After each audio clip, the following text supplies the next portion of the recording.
Hello guys, JEE education academy में आप सबका स्वागत है। आप सबका आईआईटी का सपना होगा पूरा क्योंकि आप सबके साथ आ गई है नैना देवी। आज मैं आप सभी को जेईई और नीट के वो बेसिक से लेके एडवांस तक के कंसेप्ट्स पढ़ाने वाली हूँ, जिससे आप सभी के लिए फिजिक्स हो जाएगी very easy. Good morning everyone. आज मैं आप सभी को पढ़ाने वाली हूँ मैकेनिकल प्रॉपर्टीज ऑफ सॉलिड। तो मैकेनिकल प्रॉपर्टीज ऑफ सॉलिड जो चैप्टर है, इसमें हम पढ़ने वाले हैं सॉलिड के बारे में। और प्रॉपर्टीज मतलब हम सॉलिड की प्रॉपर्टीज जानने वाले हैं। तो सबसे पहली चीज जो हम पढ़ेंगे, मटीरियल कैसा होता है। फिर हम मटीरियल्स के टाइप्स पढ़ने वाले हैं। तो सबसे पहला टाइप जो हमारा मटीरियल होता है वो होता है परफेक्टली इलास्टिक। परफेक्टली इलास्टिक का मतलब होता है कि जब हम किसी भी एक ऑब्जेक्ट पे फोर्स लगाते हैं, एक्सटर्नल फोर्स, जब वो हम रिमूव करते हैं तो वो प्रॉपरली रिगेन कर लेते हैं। मतलब सपोज ये कोई हमारा ऑब्जेक्ट है, यहाँ पे हमने एक एक्सटर्नल फोर्स लगाया। अब अगर हम फोर्स लगाएंगे तो कुछ डिफॉर्मेशन होगा, कुछ इसमें चेंज होगा।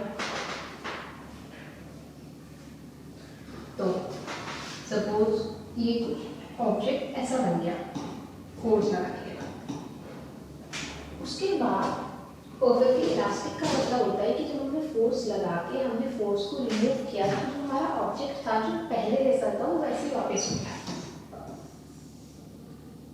बिल हमारा ऑब्जेक्ट ऐसा होता है, मतलब हमने इस पर फोर्स लगाई, ठीक है, फोर्स से कुछ नहीं कुछ उसमें चेंजेस आए, कुछ डिफॉर्मेशन हो, जिससे हमारा जो ऑब्जेक्ट ऐसा था वो ऐसा हो गया। जब हमने एक्सटर्नल फोर्स हमने हटा दी तो जो हमारा ऑब्जेक्ट था वो वैसा हो गया जैसे तो उसको हम बोलते हैं परफेक्टली इलास्टिक।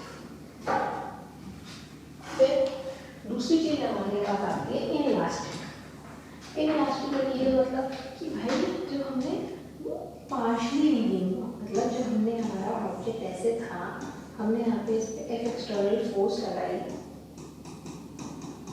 तो डिफॉर्मेशन आया, इसमें कुछ चेंजेस आए,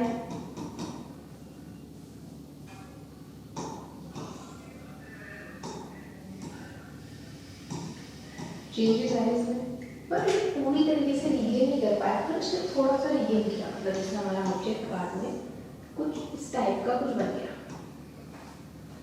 इसका मतलब होता है इनइलास्टिक। और परफेक्टली इनइलास्टिक मतलब इतना सा भी रिगेन उसने किया ही नहीं। मतलब हमारा ऑब्जेक्ट अगर ऐसा था और उसने एक एक्सटर्नल फोर्स लगाई, हमने कोई फोर्स लगाई है एक्सटर्नल, तो हमारा ऑब्जेक्ट में कुछ चेंजेस आए, कुछ इस टाइप का हमारा ऑब्जेक्ट बन गया। तो फोर्स हटाने के बाद हमारा जो ऑब्जेक्ट था बिल्कुल वैसा ही रहा। अब मतलब कहने का क्या हुआ, इसमें हमने पढ़ा मटीरियल्स कितने टाइप के होते हैं। हमने देखा 3 टाइप के मटीरियल्स होते हैं। सबसे पहला हमने पढ़ा परफेक्टली इलास्टिक मटीरियल। उसमें हमने क्या पढ़ा कि जब हम किसी भी ऑब्जेक्ट पर फोर्स लगाते हैं तो जब हम फोर्स हमने रिमूव करी तो प्रॉपरली रिगेन कर लिया। जो हमारा ऑब्जेक्ट था, यहाँ पर हमने फोर्स लगाई, फोर्स से कुछ भी चेंज आया इस ऑब्जेक्ट में, फोर्स हटाने के बाद हमारा ऑब्जेक्ट वैसा हो गया जैसे पहला था।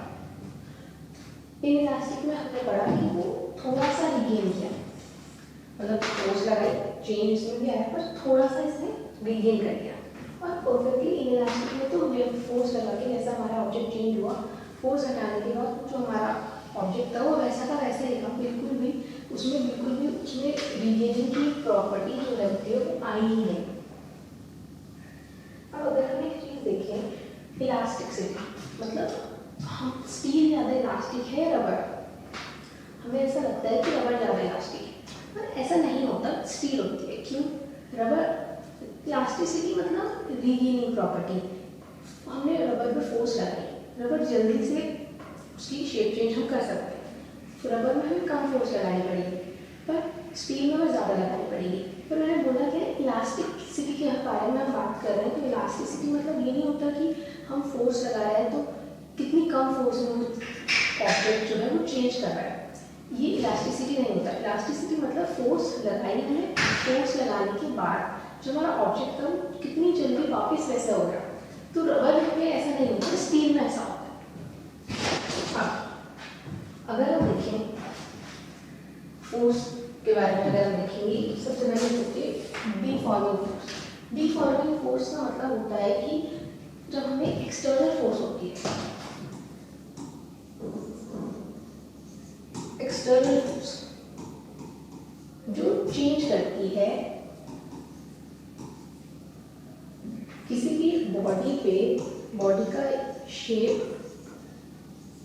या फिर साइज, क्योंकि किसी भी अगर हम एक ऑब्जेक्ट पे हम फोर्स लगाएंगे तो उसमें चेंजेस आएगा।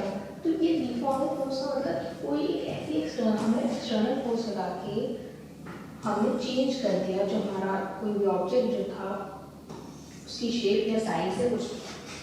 रीस्टोरिंग फोर्स मतलब कि जब हमने किसी भी ऑब्जेक्ट पे हमने एक्सटर्नल फोर्स लगाया, चेंज किया इस बॉडी, उसका कुछ भी हमने शेप छोटा कर दिया है कुछ भी, तो एक इसके अंदर जो फोर्स होगी रीस्टोरिंग फोर्स। रीस्टोरिंग फोर्स मतलब कि वैसा करेगी ये ऑब्जेक्ट को जैसे पहले जैसा था, मतलब होता है रीस्टोरिंग फोर्स का मतलब जो इंटरनल फोर्स, वो एक इंटरनल फोर्स होती है जो कि जब हम जो तब आती है जब हम किसी भी ऑब्जेक्ट पर चेंज करते हैं शेप या साइज। जब इस ऑब्जेक्ट का हमने एक्सटर्नल फोर्स लगाई तो कुछ उसका साइज चेंज हमने कर दिया, जब हमने इसका साइज चेंज किया तो वो रीस्टोरिंग फोर्स का मतलब ये होता है कि वो उस टाइप की फोर्स जो तब आएगी जब हम किसी भी ऑब्जेक्ट का शेप या साइज को हम चेंज करेंगे तो उसके मटेरियल के अंदर ये एक फोर्स आएगी रीस्टोरिंग फोर्स जो उसको वैसा करना चाहिए जैसे वो हमारा ऑब्जेक्ट पहले था। अगर तो हमने एक चीज देखी, हम देखते हैं कि हमारा स्ट्रेस क्या होता है। स्ट्रेस मतलब वो वाला स्ट्रेस भी फिजिक्स वाला मतलब स्ट्रेस मतलब is defined as restoring force, जो हमारी फोर्स जो रीस्टोरिंग फोर्स डेवलप होती है किसी मटेरियल के अंदर पर यूनिट एरिया। मतलब अभी तक हमने एचडी देखी इस चैप्टर में, हमने देखा केमिकल प्रॉपर्टी ऑफ सॉलिड, उसमें हमने मटेरियल्स के बारे में हमने जाना भाई कौन कौन से हमने मटेरियल होते हैं, भाई परफेक्टली इलास्टिक होता है कि इलास्टिक होता है, और एक और होता है जिसमें कि पार्शियली लीनियर रहता है। फिर हमने क्या देखा, फिर हमने फोर्सेस के बारे में देखा कि जब भी हम एक्सटर्नल फोर्स किसी भी ऑब्जेक्ट पे लगाते हैं तो वो एक्सटर्नल फोर्स उसका शेप और साइज चेंज करेंगे तो कोई डीफॉर्मिंग फोर्स हमसे कह सकते हैं। मटेरियल के अंदर जब हम चेंज करेंगे तो मटेरियल के अंदर एक फोर्स आएगी जिसे हम रीस्टोरिंग फोर्स बोलते हैं। तो हमारा स्ट्रेस जो होता है वो होता है defined as restoring force per unit area. Restoring force हमारा होता है restoring upon per unit area, मतलब हमारा फोर्स अपॉन एरिया। अब अगर हम देखें स्ट्रेस की हम यूनिट क्या होगी, फोर्स की न्यूटन पर मीटर स्क्वायर, और डायमेंशन अगर हम देखें तो डायमेंशन इससे हम लिख सकते हैं एमएनटी की फॉर्म। तो अगर हम देखें हमारा स्ट्रेस जो है वो फोर्स अपॉन एरिया है। अगर हम देखें हमारा प्रेशर क्या होता है, प्रेशर भी हमारा फोर्स अपॉन एरिया होता है, पर ये दोनों चीज़ें अलग अलग होती हैं क्योंकि जो हमारा प्रेशर होता है वो एक स्केलर क्वांटिटी होता है, यहीं पे हमारा जो ये स्ट्रेस होता है ये हमारा टेंसर क्वांटिटी होता है। तो इसमें चेंज आता है टेंसर क्वांटिटी की, टेंसर जो होती है ये इसके बारे में ज़्यादा हमारे सिलेबस में नहीं है, पर हम ये है कि कंफ्यूजन ये रखते हैं कि भाई हमारा स्ट्रेस और प्रेशर सेम तो है, पर हमारा स्ट्रेस और प्रेशर जो होता है वो हमारा डिफरेंट होता है। अब स्ट्रेस की अगर हम बात करें, स्ट्रेस के टाइप्स होते हैं। स्ट्रेस का सबसे पहला जो हम टाइप पढ़ने वाले होते हैं वो होता है नॉर्मल स्ट्रेस। नॉर्मल स्ट्रेस मतलब कि जब हम when F external is normal to the surface, the stress is static। कि जो हमारा सरफेस है उस पर जब हमने F external को नॉर्मल की तरह लगी तो जो हमारा स्ट्रेस डेवलप हुआ, तो जो हमारा स्ट्रेस जो आएगा वो हमारा फोर्स अपॉन एरिया होना चाहिए, ये हमारा नॉर्मल स्ट्रेस। फिर हमारे तीन टाइप के जो हमारे स्ट्रेस होते हैं, एक नॉर्मल स्ट्रेस जो हमने पढ़ा, दूसरा हमारा वॉल्यूमेट्रिक स्ट्रेस। वॉल्यूमेट्रिक स्ट्रेस मतलब जो हमारा एक्सटर्नल होगी वो हमारी सरफेस के परपेंडिकुलर होगी। इस तरीके से हमने परपेंडिकुलर जब लगाया तो हमारा जो स्ट्रेस आएगा तो फोर्स अपॉन एरिया।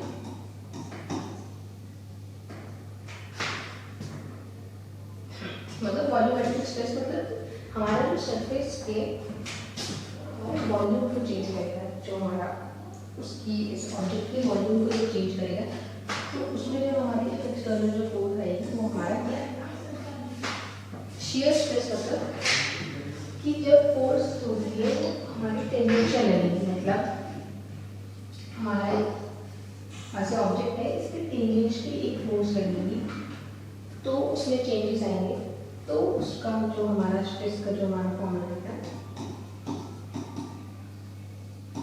वो हमारा फोर्स अपॉन एरिया है। तो स्ट्रेस का हमने एक चीज समझी कि स्ट्रेस क्या होता है, कि स्ट्रेस जो होता है वो हमारा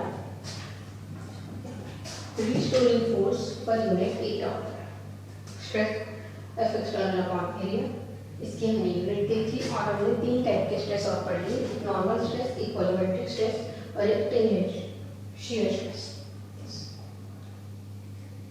अब अगर हम आगे पढ़ेंगे तो अब एक टर्म आती है स्ट्रेन। स्ट्रेन क्या होता है, मतलब स्ट्रेन होता है, इसकी अगर हम डेफिनेशन लिखें, relative change in configuration when stress is developed in body. जब किसी भी बॉडी में स्ट्रेस डेवलप होगा तो चेंजेस आएंगे। जब स्ट्रेस डेवलप होता है तो चेंज आता है, तो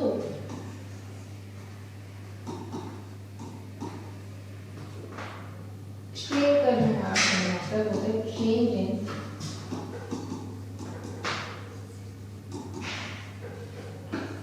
कॉन्फिगरेशन अपॉन ओरिजिनल कॉन्फिगरेशन।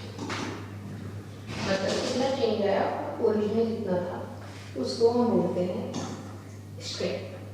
हम अगर हम देखें कि भाई स्ट्रेन पहले आता है या स्ट्रेस, हमें ऐसा लगता है कि स्ट्रेस पहले आता है, नहीं। जब किसी भी ऑब्जेक्ट पे चेंजेस आएंगे तभी तो उस पर रिस्टोरिंग फोर्स लगेगी। जब हमारा कोई ऑब्जेक्ट है, हमने उस पर एक्सटर्नल फोर्स लगाई और उसके अंदर कुछ भी हमने चेंज करा, सपोज उसके हमने वॉल्यूम में चेंज किया तो स्ट्रेन आया। स्ट्रेन की वजह से हमारे पास स्ट्रेस आया उस ऑब्जेक्ट पे, जिससे रिस्टोरिंग फोर्स लगी थी और उस वजह से हमारा स्ट्रेस आया। अगर हम स्ट्रेन की यूनिट की बात करें तो ये अगर सपोज आगे पढ़ेंगे हम, अगर ये लेंथ में है, ये भी एल लेंथ में है, तो ये डिवाइड हो जाएंगे तो यूनिट कैसे, तो उसकी डायमेंशन भी m0 n0 t0।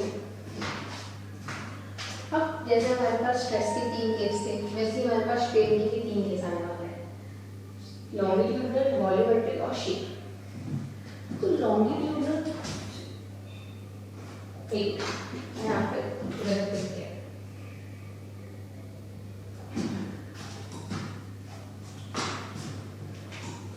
मैंने स्ट्रेस लिखते हैं,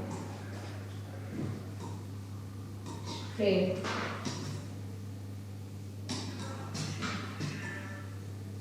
तो सेम हमारे पास 3 केस है। लॉन्गिट्यूडनल मतलब कि हमने उसकी लेंथ में चेंज किया। फॉर एग्जांपल हमारे पास ये हमारे पास एल लेंथ, हमने इस पे एक एक्सटर्नल फोर्स लगाई तो हमारी लेंथ में कुछ L2 हो गई। ये हमारा इस पे जब हमने फोर्स लगाया, डेल्टा L ये हमारा चेंज आया,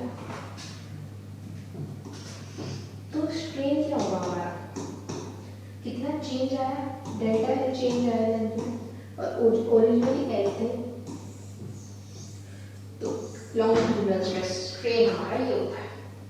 वॉल्यूमेट्रिक स्ट्रेन मतलब हम वॉल्यूम में कुछ चेंज कर रहे हैं, जैसे सपोज हमारा ऑब्जेक्ट था, यहाँ पे हमने एक्सटर्नल हमने यहाँ पे कोई भी फोर्स लगाई, इसकी वॉल्यूम ये हो, सपोज पहले ये V1 था और बाद में V2 आया, तो कितना हमारे पास चेंज कितना है,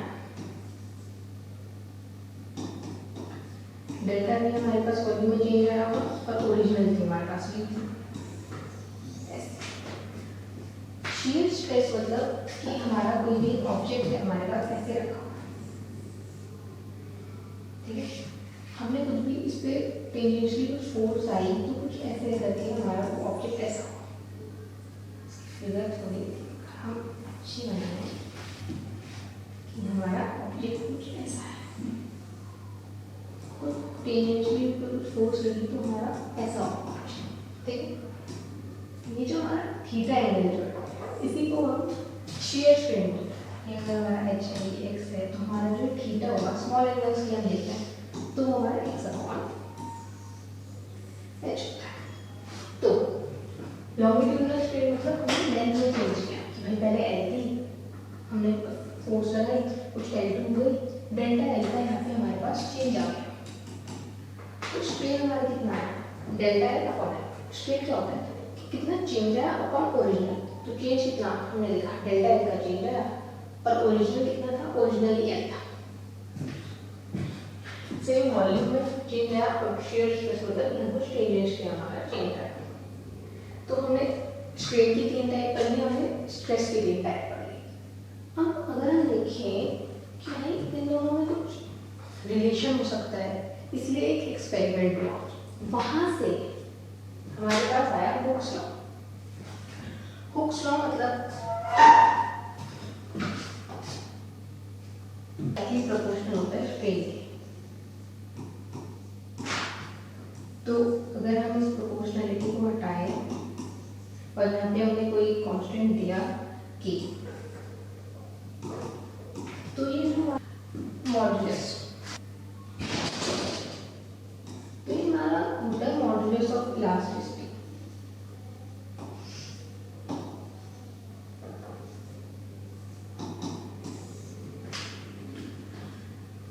एक स्ट्रेस और स्ट्रेन का एग्जाम्पल होता है, वो हम अगले लेक्चर में देखेंगे। अभी हम देखते हैं हुक्स लॉ की वजह से हमें पता चला कि स्ट्रेस और स्ट्रेन में डायरेक्टली रिलेशन होता है। हमने उस प्रोपोर्शनलिटी कांस्टेंट को हटाया तो हमारे पास ई करके आया, और जो हमारा कांस्टेंट होता है मॉड्यूलस ऑफ इलास्टिसिटी। अब अगर हम मॉड्यूलस ऑफ इलास्टिसिटी में सबसे पहला मॉड्यूलस अगर हम देखें वो होता है यंग मॉड्यूलस। अब यंग मॉड्यूलस क्या होता है? यंग मॉड्यूलस बेसिकली अगर आप देखिए ये जो हमारा क्या है, एक चीज इंपॉर्टेंट है, ये हमारे सॉल्यूट्स के लिए होते हैं। ये हमारा क्या है, स्ट्रेस अपॉन स्ट्रेन,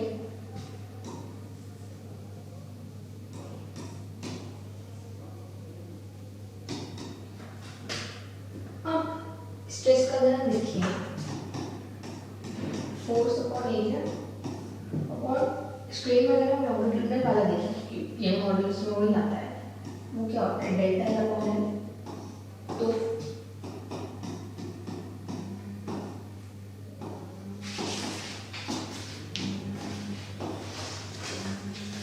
हमारा यंग मॉड्यूलस क्या है, हमारा यंग मॉड्यूलस है एफ एल अपॉन ए डेल्टा। तो हमारा जो मॉड्यूलस ऑफ इलास्टिसिटी है यंग मॉड्यूलस हमने सबसे पहला देखा, वो हमने देखा उसमें कि ई जो होता है हमारा स्ट्रेस अपॉन स्ट्रेन हमारा है, इसका हमने फॉर्मूला लिखे, और यंग मॉड्यूलस का हमने ये वाला फॉर्मूला हमने डिराइव किया। तो एक दो बार हम क्वेश्चंस करें, ठीक है। ये आज जो है आज हम यहीं तक करने वाले हैं, उसके बाद हमारे पास जो मॉड्यूलस ऑफ इलास्टिसिटी में दो और मॉड्यूलस आएंगे और भी काफ़ी सारी चीज़ें वो हम दूसरे लेक्चर में कवर करेंगे। अभी यहाँ तक जो हमने इतनी सारी चीज़ें जो हमने अभी पढ़ ली है उसके अगर हम क्वेश्चंस करेंगे और उसके बाद अगर हम इसमें थोड़े से क्वेश्चंस करें तो हमारे पास पहला क्वेश्चन जो हमारे पास आता है वो आता है 100 मीटर लॉन्ग वायर एरिया इतना young modulus and subjected load elongation in wire. हमें बताना है इलांगेशन। सबसे पहले अगर हम देखें भाई हमारे पास केवल क्या क्या है, उसने तो लेंथ दे दी 100 मीटर, उसने हमें एरिया दे दिया,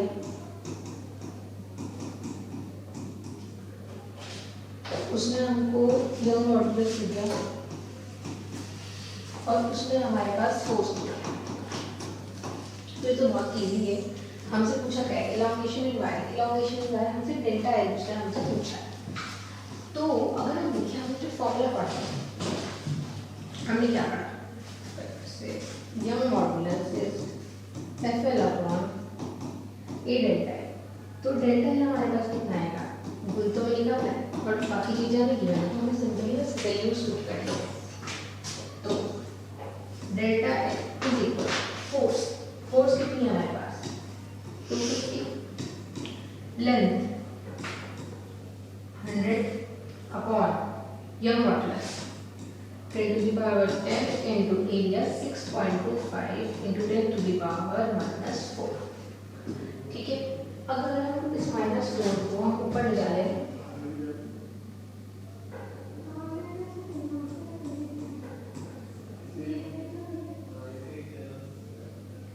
4 5 6 7 अगर हम यहाँ से देखें तो 4 5 6 7 3 और इससे भी हम ऊपर ले जा रहे हैं, ये हमारा सर्कट है तो 100 और ये तो हमारे पास कितना बचा, यहाँ पर 10 आ गया, ये कट गया 10 और 25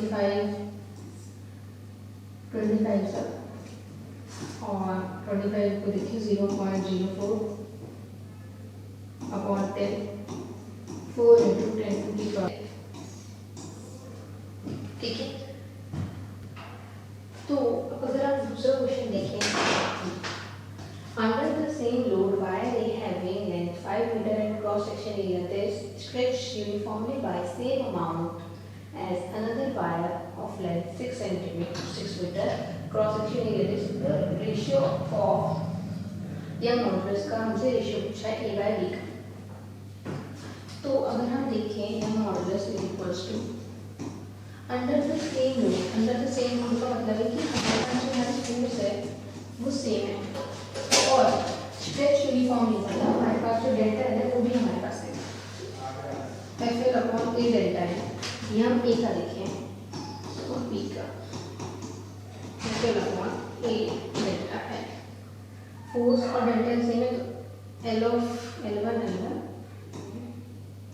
2, तो डायरेक्टली अगर हम रेशियो ढूंढें gamma upon gamma b is equal to FL1 upon A1 delta L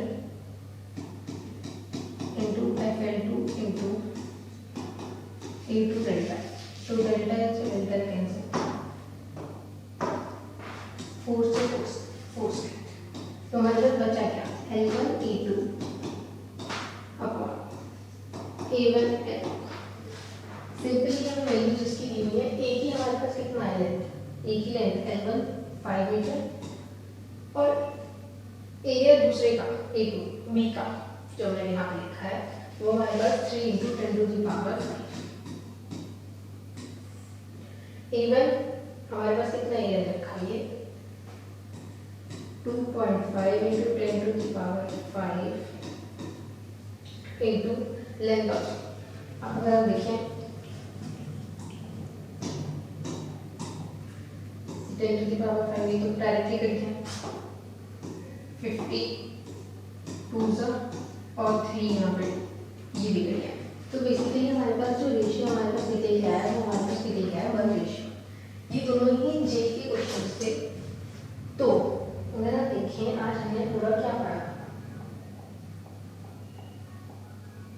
सबसे पहले हमने इस चैप्टर में मटेरियल्स के बारे में 3 मटेरियल्स हमने पढ़े, फिर हमने फोर्सेस पढ़ी, एक रीस्टोरिंग फोर्स, एक डिफॉर्मिंग फोर्स, एक हमने स्ट्रेस पढ़ा, stress is defined as restoring force developed per unit area. 3 type के हमने नॉर्मल स्ट्रेस, वॉल्यूमेट्रिक स्ट्रेस और शीयर स्ट्रेस, 3 टाइप के हमने स्ट्रेस पढ़े। फिर हमने स्ट्रेन पढ़ा, वो भी 3 टाइप के हमने पढ़े। उसके बाद बुक्स लॉ हमने देखा कि इनके बीच में रिलेशन होता है। फिर जो हमारे पास जो कांस्टेंट था उसमें 3 कांस्टेंट होते हैं, उसमें से हमने पहला कांस्टेंट पढ़ा यंग मॉडुलस, उसका हमारे पास एक फॉर्मूला निकल गया है और यहाँ हमने 2 क्वेश्चंस। तो अभी आगे का जो हमारे पास इस चैप्टर में पार्ट आता है यंग मॉडुलस के बाद और भी काफ़ी सारी एनर्जी वगैरह और जो ग्राफ निकल के इम्पॉर्टेंट है वो भी हम अपने नेक्स्ट लेक्चर में देखेंगे। Thanks for watching.